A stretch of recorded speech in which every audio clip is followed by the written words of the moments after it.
Buenos días a todos y quiero agradecer especialmente a las familias de Actitud Dravet por la invitación a participar en esta jornada. Destacar que hoy, como dijo Valeria, es el Día Internacional del Síndrome de Dravet, para hacer visible y concientizar de esta rara enfermedad.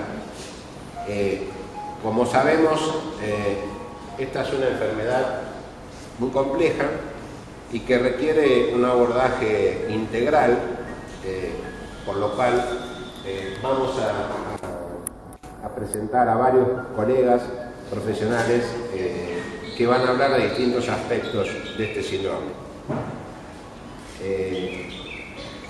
Esto es yo voy a tratar en esta parte de la charla de transmitir mi experiencia personal, que básicamente, como casi todos los trastornos neurológicos o las epilepsias, nuestras investigaciones son clínicas. Acá no hablamos de investigación básica porque nuestro país lamentablemente no tiene un desarrollo acorde, aunque hay médicos destacados que también están en esa investigación. Pero yo voy a tratar de transmitir mi experiencia clínica a lo largo de muchos años de tratamiento de esta patología. El síndrome de Dravet fue descrito por Charlotte Dravet, que es una neuropediatra del Centro Saint Paul de Marsella, destacada pediatra que describió en el año 1978 este cuadro, y que en el año 1985 fue reconocida como un síndrome epiléptico en la clasificación internacional de las epilepsias. Otros médicos, como el doctor Aicardi, tal vez el neurólogo el mejor neurólogo de todos los tiempos, él decía que algunos chicos con esta epilepsia no tenían mioclonías. Entonces, llamar la epilepsia mioclónica severa, latente, no era lo adecuado, entonces le llamó epilepsia polimorfa.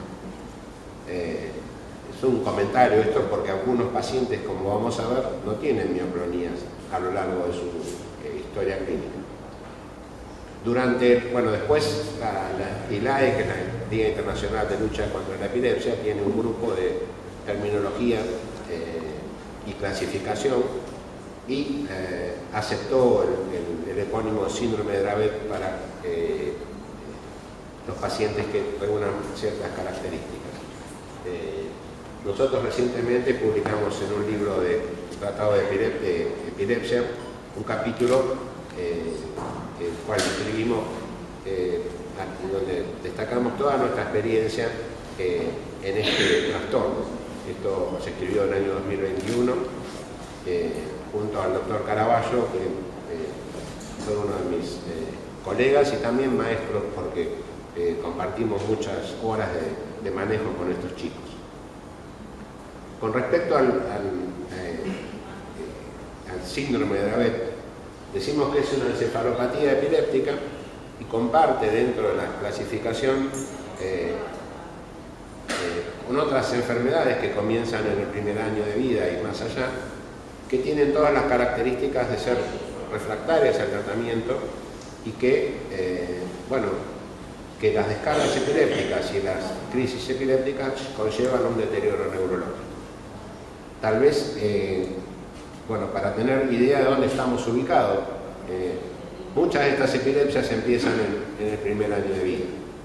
Pero obviamente el concepto de encefalopatía epiléptica, para que ustedes tengan claro, es una condición neurológica anormal caracterizada por crisis frecuentes y anormalidades electroencefalográficas concomitantes que conllevan un deterioro en todo el desarrollo de los niños, desarrollo neurocognitivo, y que en general producen una epilepsia refractaria, y si uno no controla las crisis rápidamente conlleva un deterioro neuropsicológico. Con respecto a la frecuencia, a la incidencia de esta enfermedad, sabemos que es una enfermedad rara. Hay series que hablan de uno en 40.000, uno en 20.000 o uno en 30.000, diferentes. Lo que se acepta es más o menos que uno en 20.000 es la incidencia en esta patología. Hay algunas series que mencionan que los varones es más frecuente que las nenas, aunque en otras series otro no se identifica. Con respecto a las epilepsias del primer año de vida, nosotros ya en el año 97 presentamos en la revista de Neurología un trabajo en donde evaluamos 471 niños que empezaron su epilepsia en el primer año de vida. Y el síndrome de Dravet tenía un porcentaje del 3%. Otras series internacionales mencionaban el 5%.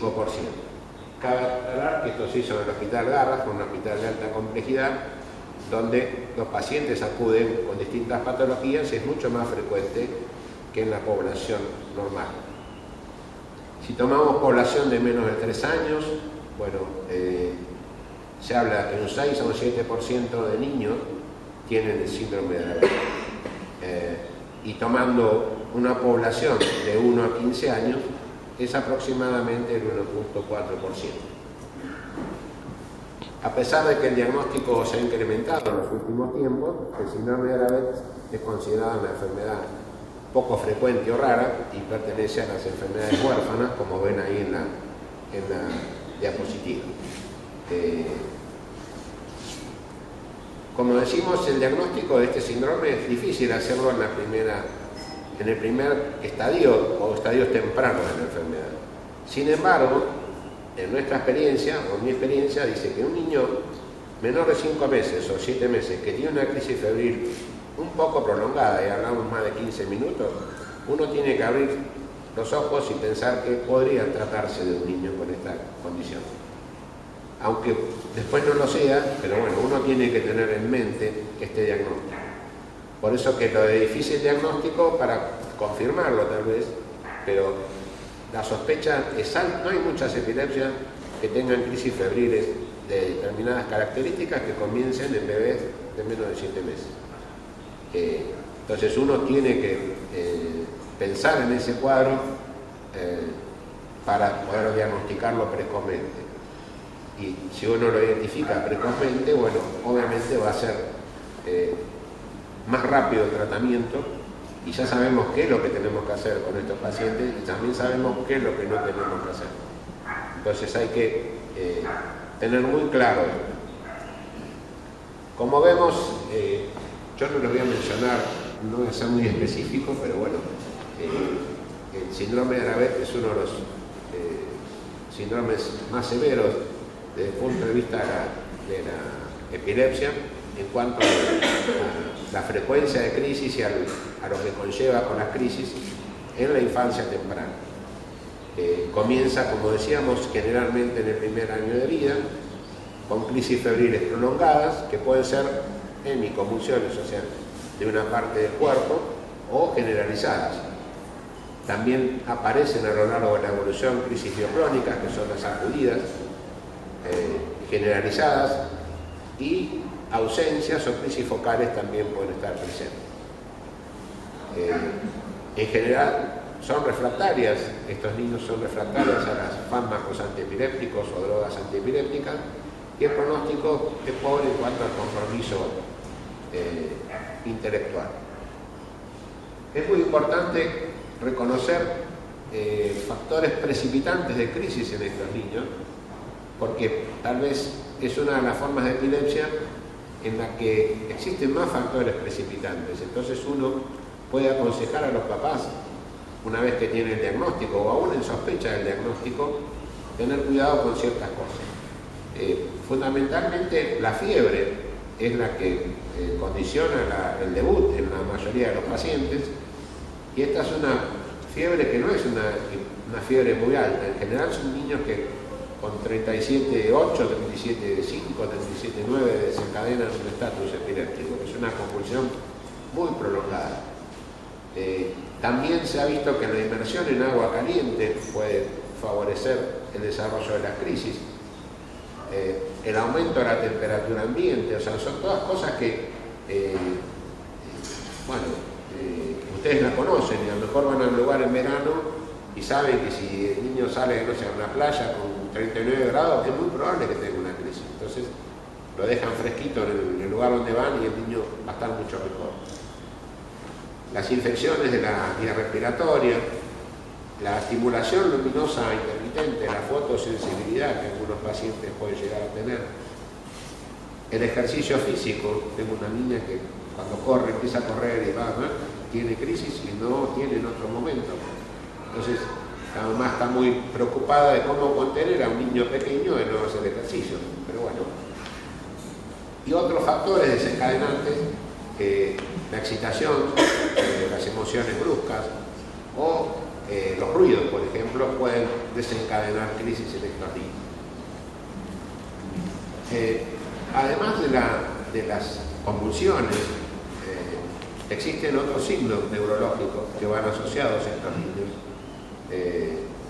Uno de ellos es la hipotonía. Son chicos que más evidente después del primer año de vida o alrededor del año de vida empiezan a estar más flojitos, como más con un tono muscular muy bajo.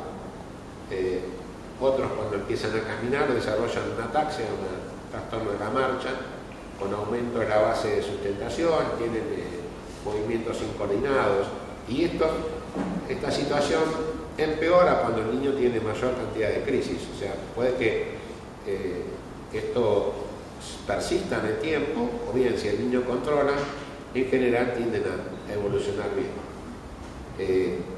Otros pacientes pueden tener signos piramidales, como tienen los niños con parálisis cerebral, aunque de menor cuantía, la hiperreflexia, cuando uno le hace reflejos o toma algunos reflejos plantares específicos, que son signos muy neurológicos, pueden estar presentes. Hay algo importante también, que hay mioclonías interictales, digamos, que son sacudidas que presentan mucho tiempo, pero que no son epilépticas. Entonces, a lo mejor uno, entre crisis y crisis, el paciente puede manifestar esto, y en realidad uno le hace un electroencefalograma en ese momento y no tienen, o sea, el mecanismo no es epileptiforme, sino que son mioclonías de otro origen. Con respecto a los síntomas autonómicos, o sea, lo que tiene que ver con el sistema nervioso autónomo, estos pacientes pueden tener frialdad, coloración rojiza o cianótica, azulada de los miembros, y faciales también. Pueden tener alteraciones en la sudoración, midriasis, que es la dilatación de la pupila. Pueden tener vaciamiento gástrico lento, pueden tener taquicardia y pueden tener también enrojecimiento tanto de la cara como del pecho. Es una característica. Otros niños, después vimos con el tiempo, que también tienen anormalidades odontológicas. Cuando son más grandecitos empiezan se parecen mucho a los nenes con este síndrome. Tienen características como que las dos paletitas son bien prominentes, y también pueden tener trastornos odontológicos, y también algunos tienen trastornos ortopédicos. Esto es una diapositiva que yo no la iba a poner porque pienso que la mayoría de ustedes saben todo esto, pero sí quiero aclararles algo para que todos estemos tranquilos de qué estamos hablando. Cuando uno toma en cuenta la mortalidad en niños con epilepsia, de todas las epilepsias conocidas y habidas y por haber, nota que la incidencia es más o menos del 4 por 1000 de pacientes por año. Es una incidencia que es mayor que el resto de la población en general. Pero bueno, el riesgo se dice que es más alto, casi un 50% en los niños que no tienen epilepsia en ese grupo etario. Pero que solo el cuarto de estos pacientes, un 25%, se asocian con la epilepsia. El resto de las muertes ocurridas no son relacionadas con la epilepsia en sí, sino que están relacionadas con infecciones respiratorias o otras alteraciones, inclusive las enfermedades subyacentes que están por debajo de esos pacientes causando epilepsia.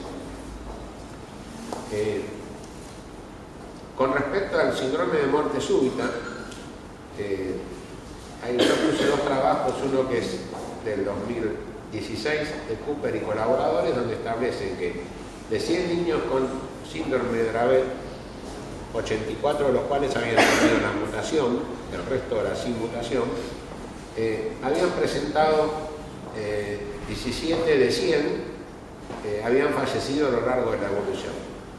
Y 10 de ellos habían hecho la mitad, casi, por el síndrome de muerte súbita, otros lo habían hecho por el estatus, y la tasa de mortalidad establecida era de 9,32 por mil.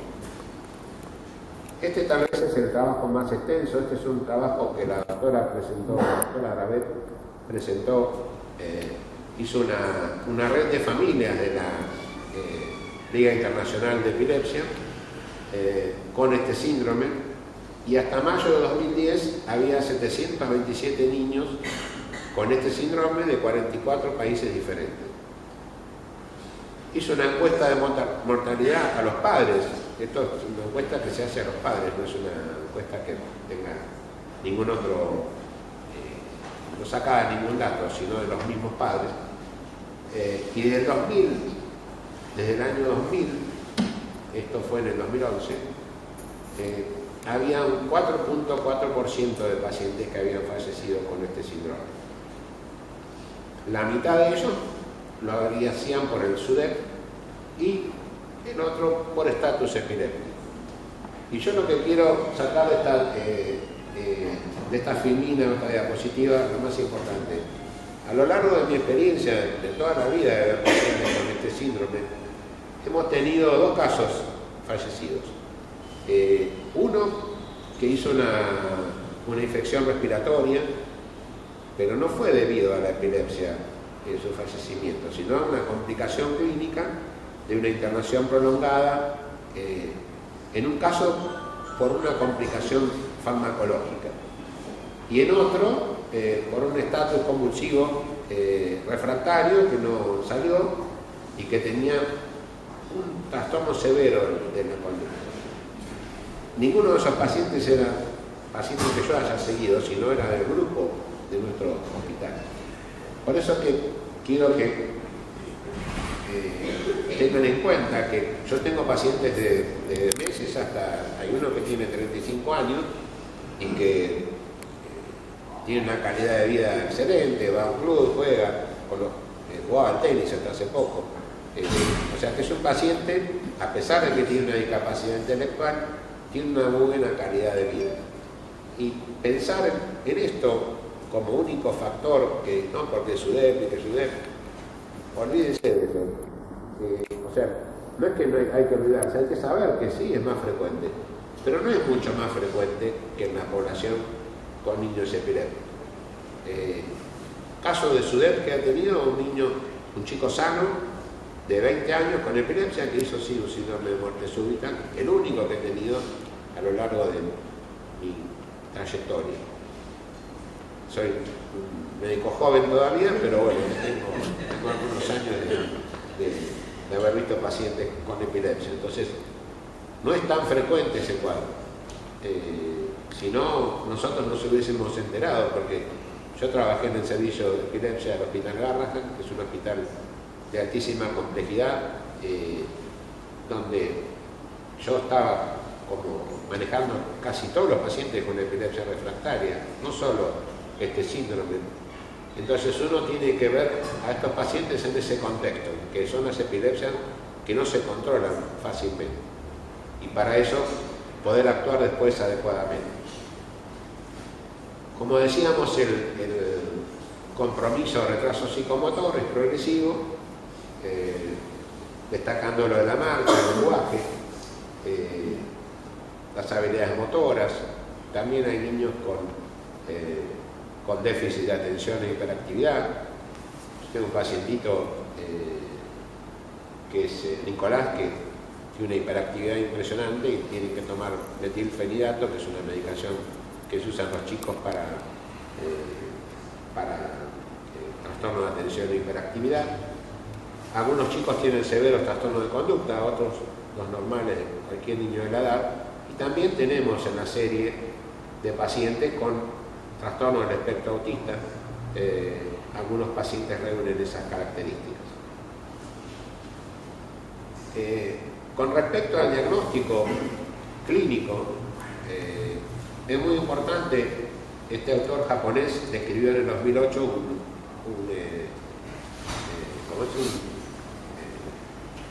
una tabla con un score, mejor dicho, para factores de riesgo de este síndrome.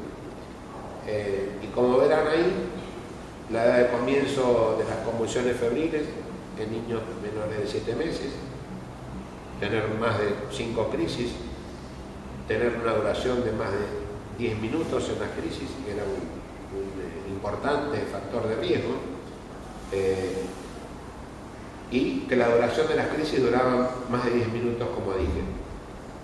Que muchos pacientes tenían hemiconvulsión, o sea, una parte del cuerpo se convulsivaba, que algunos podrían tener crisis focales, mioclónicas o inducidas por la inmersión en agua caliente. Estos eran criterios clínicos. ¿Para qué? Bueno, si el paciente reunía más de 6, se aconsejaba el estudio genético. Después, los criterios genéticos, bueno, son si tiene una mutación del SC1A, si esta es truncada o missense, era lo mismo, la truncada es la más frecuente de los pacientes, es la que más frecuentemente se encuentra. Pero con esto quería destacar que nosotros hacíamos diagnóstico de Dravet sin el estudio genético.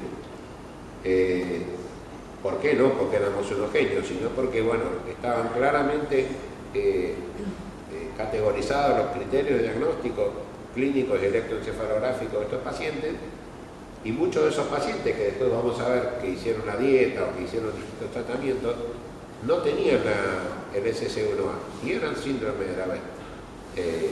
Algunos de ellos posteriormente le pudimos hacer el estudio molecular y encontramos el SC1A, y en otros no encontramos absolutamente nada.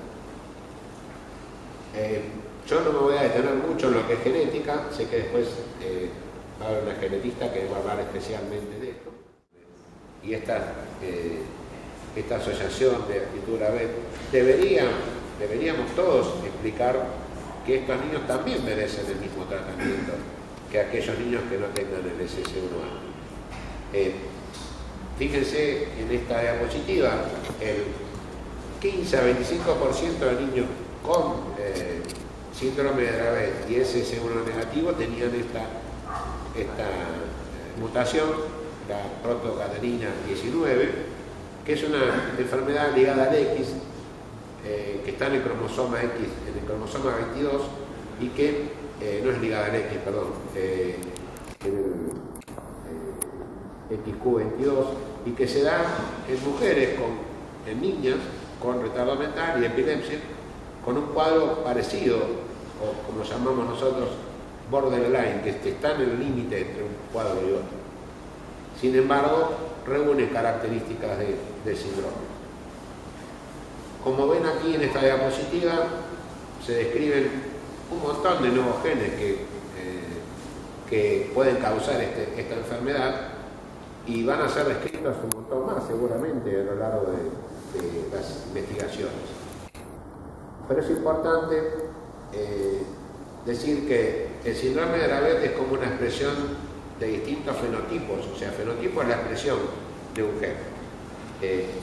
Pero la misma mutación puede condicionar otras patologías que se parecen al síndrome de Dravet y bueno, que deberían ser tratadas de la misma manera.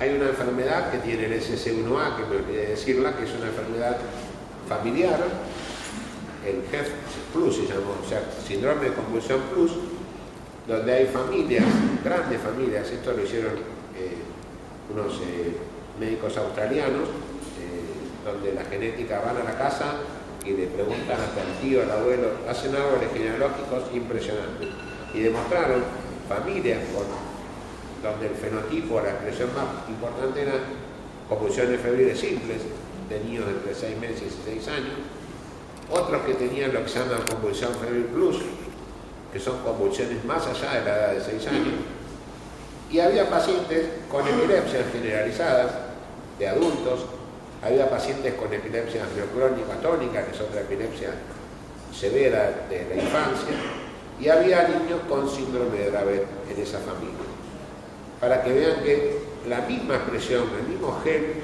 puede condicionar diferentes expresiones fenotípicas o expresiones clínicas.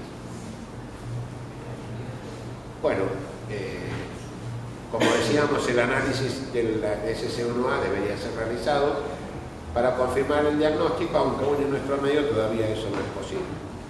Hay que mandarlos afuera y no hay coberturas adecuadas o no disponemos todavía de laboratorios que lo puedan hacer. Probablemente, no sé, mejor alguien sabe algo, en un futuro no muy lejano se va a poder hacer aquí en nuestro medio. Pero los pacientes que no podamos hacer ese estudio molecular, hay que utilizar ese criterio diagnóstico como lo mencionamos antes, para establecer igual el diagnóstico y empezar el tratamiento, porque si no, no vamos a esperar a tener el SS1A para empezar a darle diazepam rectal a los niños. Esto hay que hacerlo inmediatamente cuando uno reconoce este cuadro. Es más, aún cuando uno reconoce las convulsiones febriles solamente, sin otro factor de riesgo. No lo voy a aburrir demasiado con esto, pero bueno, son anormalidades en electroencefalográficas que nosotros vimos en varios pacientes. Estos son todos electros de nuestro seguimiento de pacientes y otros de colegas italianos que han facilitado los electroencefalogramas para ver cómo la fotosensibilidad que hablábamos es muy alta en estos pacientes, ¿sí? Entre un 30 a 40% de niños tienen fotosensibilidad, es decir, que tienen crisis con la estimulación luminosa intermitente. Es más, algunos hasta autoinducen las crisis, buscan ese punto y eso hace muy difícil el manejo de las crisis. Pero yo tengo varios pacientes que hacen eso, inducen las crisis o mirando una luz algunos hacen hasta un abanico, digamos, contra una luz para que la fotosensibilidad. Es un mecanismo raro de entender, pero daría la impresión de que muchos pacientes les hace bien tener convulsiones, no lo sé, esto es algo que nunca lo vamos a poder explicar, creo yo. Nadie va a tener la explicación. Después tiene una característica de que los paroxismos que aparecen en los electroencefalogramas aparecen cuando el paciente abre los ojos. Una condición media rara, pero es así. Al revés sería, cuando los pacientes cierran los ojos, la mayoría de las epilepsias aumentan la frecuencia. En este caso parece que es al revés. Cuando abren los ojos, tienen la descarga. Este es otro electro para ver el momento en que el paciente tiene mioclonía constante. En la solarización que tiene el electro, por esos paroxismos que llamamos nosotros. Y abajo, en las líneas de abajo, se ve lo que es el electromiograma, donde es muy continuamente con mioclonía epiléptica. Como decíamos antes, bueno, la apertura y cierre palpebral, en la izquierda lo vemos que está con los ojos cerrados, en el medio con los ojos abiertos, aparece la descarga inmediatamente. Y el último, el de la derecha, es donde se le practica con un estroboscopio la estimulación luminosa intermitente a los pacientes y aparece la descarga que es muy similar a la que se observa cuando abren los ojos. Y esto es para destacar que algunos pacientes tienen esta actividad continua de ondas lentas, algunas tiritas intercaladas, y que corresponde con un estado de obnubilación, de adormecimiento. A veces es difícil de determinar, y uno piensa, interpreta que es por un efecto colateral de las drogas que estamos usando, y sin embargo es un estado epiléptico, que se llama Obnutation State en la literatura inglesa, pero que significa eso, como un estado de obnubilación, donde el paciente sale y entra de un adormecimiento importante. Y esto es importante reconocer porque, bueno, en algunos niños es difícil, como están tan medicados y es difícil de reconocerlos. Mediante el electroencefalograma es como se puede hacer el diagnóstico. Bueno, una vez que tenemos confirmado el diagnóstico, es muy importante, tal vez de esta charla, bueno, ustedes ya están re cancheras en esto, pero las mamás que son más nuevitas en esto, para mí lo más importante de todo es el manejo de las convulsiones febriles. Cuando uno tiene el diagnóstico de estos pacientes, tiene que sentarse bien con los papás y explicarles. Cuando empieza la crisis, esperar X momento, si no funciona, darle diazepam intermitente. Si no cede a los 3 minutos, darle diazepam intermitente.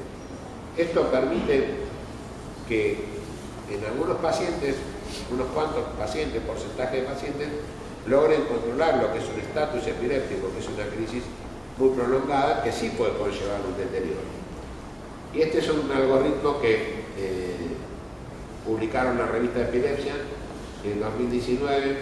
Helen Cross y colaboradores hicieron este protocolo como prehospitalario en el hospital y en la terapia intensiva, donde lo primero que hacen, dice, a los 3 o 5 minutos aplicar un diazepam rectal o midazolam por vía oral, cosa que a veces es difícil en la crisis. Nosotros no disponemos del spray nasal, que hay en otros países tienen el midazolam nasal, que es mucho más fácil. Pero bueno, el midazolam puede ser una alternativa. Si a los 10 minutos o 15 el paciente continúa con la crisis, ustedes tienen que aplicarle otra dosis intramuscular intrarrectal de diazepam o repetir una dosis de midazolam. Y ahí esperamos, ya nos vamos a la clínica, al hospital, a donde sea. Por eso ayer con una mamá hablábamos esto, ¿sí? De que no hay que salir corriendo y matarse en la esquina de la casa, porque no hay que llegar. Ya con eso está empezando. Bien. Tengo acá la asesora. Suenan las alarmas. Bueno. No, gracias, bien, está bien, gracias. Ya termino. Después, en el hospital, bueno, ya nos corresponde a nosotros manejar esta cuestión. El uso de midazolam endovenoso es una muy buena alternativa. En algunos centros se utiliza el clonazepam, nosotros no lo usamos mucho midazolam, lorazepam. Y ya después se hace una impregnación con ácido valproico, endovenoso, levetiracetam y dantoína. Acá es como una especie de disyuntiva, si la dantoína puede generar crisis en pacientes con síndrome de Dravet. La verdad que eso es algo discutible. Nosotros hemos usado hidantoína en el estatus epiléptico con resultado positivo, no es que el paciente empeoró. Tal vez no usarla de base porque es una medicación que tiene efectos colaterales importantes, pero sí para la emergencia. Estamos hablando de un niño que está con un estatus, no estamos hablando de un paciente que está con una crisis cada tanto. Y obviamente si esto no cede, bueno, el ingreso a UCI, la ventilación y la utilización de fenobarbital, que sí es una droga que si se le da por vía oral puede manejar, inducir crisis. El tiopental, obviamente, el tiopental sódico es una alternativa. Obviamente hay que manejar todos los factores de precipitación de crisis, y algunos estatus, aún con todas esas medidas, son refractarios, se llaman estatus hiperrefractarios. Entonces se recomienda no usar suelo glucosado en estos chicos, y una vez que la glucemia se restablece, iniciar una dieta cetogénica en el momento. Y muchas veces esto da resultados para acceder al estatus. Estoy hablando de no dieta cetogénica, como después vamos a hablar, o van a hablar otros colegas. Bueno, como línea de tratamiento, no me voy a extender demasiado, hay una primera línea de tratamiento que es el ácido valproico, el clobazam, por la que todos ustedes habrán pasado. Posteriormente, hace poco, no hace mucho tenemos la disponibilidad del estilipentol. Antes era una medicación de uso exclusivo en Francia. No había otro país en el mundo en el cual se pudiera utilizar este tratamiento. Afortunadamente ahora, mediante un simple trámite, la ANMAT ha autorizado como tratamiento de primera línea, diría yo, en este síndrome. Esto es algo controvertido, pero hay que tenerlo en cuenta. Una vez que uno tiene una refractariedad a estas 3 líneas de tratamiento, ya uno tiene que empezar a pensar que la dieta cetogénica pueda ser una alternativa válida, ¿sí? Es más, debería ser indicada en pacientes con este síndrome. Posteriormente apareció el cannabidiol, después Santiago se va a referir a ese tema específico, pero bueno, el uso de cannabidiol ha sido autorizado por la FDA, por la EMA y por la ANMAT para el tratamiento del síndrome de Lennox-Gastaut, que es otra encefalopatía epiléptica, y el síndrome de Dravet. Con respecto a esto, quiero ser enfático en un tema. Hay cannabis por todos lados. Hay cannabis que son reconocidos por los organismos internacionales y nacionales de administración de medicación y que son los que hay que dar. Los que no son debidamente, que no tienen las prácticas médicas adecuadas o investigaciones, no. Hoy en el país hay dos fórmulas que se utilizan. Antes necesitábamos importarla, por suerte ya ahora no. Y la realidad es que muchos papás prefieren tal marca que la otra. Y en mi experiencia personal, la verdad que los dos cannabidioles que se utilizan en Argentina son buenos, digamos, para el manejo de estos pacientes. Otras alternativas de tratamiento, bueno, el topiramato, el levetiracetam, el bromuro de potasio. En nuestra experiencia hemos usado con buenos resultados esta medicación, y la fenfluramina recientemente ha sido reconocida como una droga eficaz en estos pacientes, pero lamentablemente todavía nosotros no la podemos usar. Y como decía antes, hay que saber qué cosas hacer, pero también qué cosas no hacer.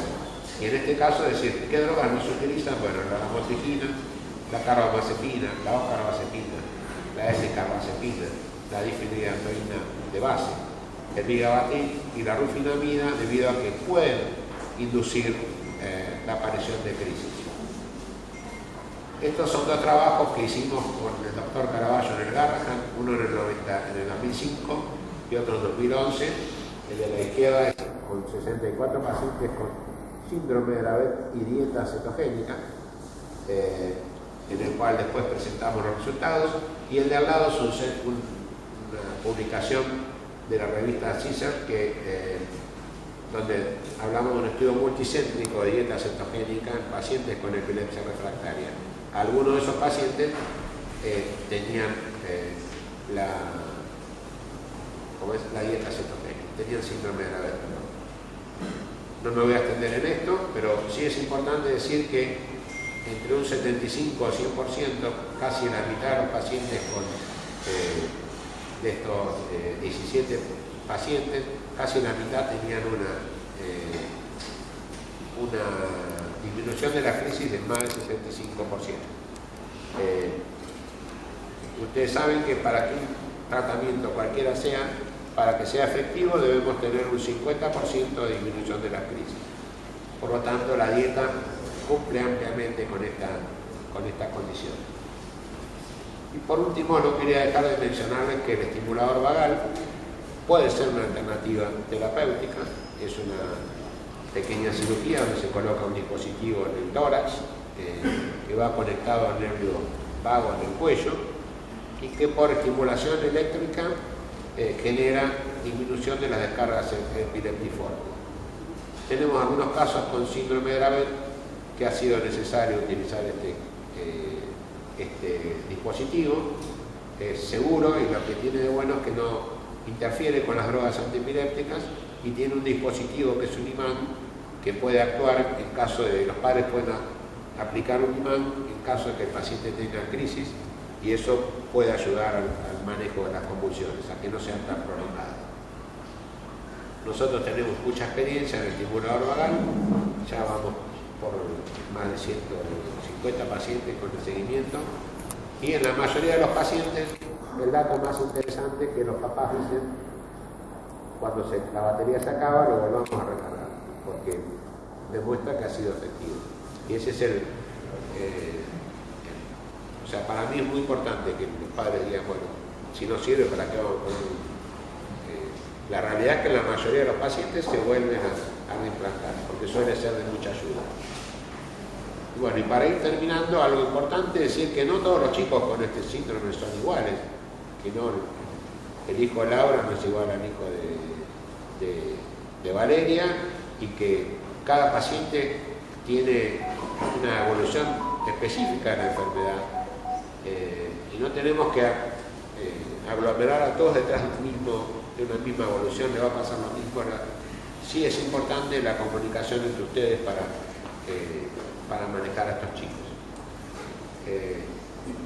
Obviamente que el objetivo final es mejorar la calidad de vida de estos nenes y de las familias sobre todo, pero que a pesar de que todavía la ciencia tiene mucha deuda con estos pacientes, yo sigo insistiendo que el tratamiento debe ser agresivo y rápido en las crisis desencadenadas por la fiebre.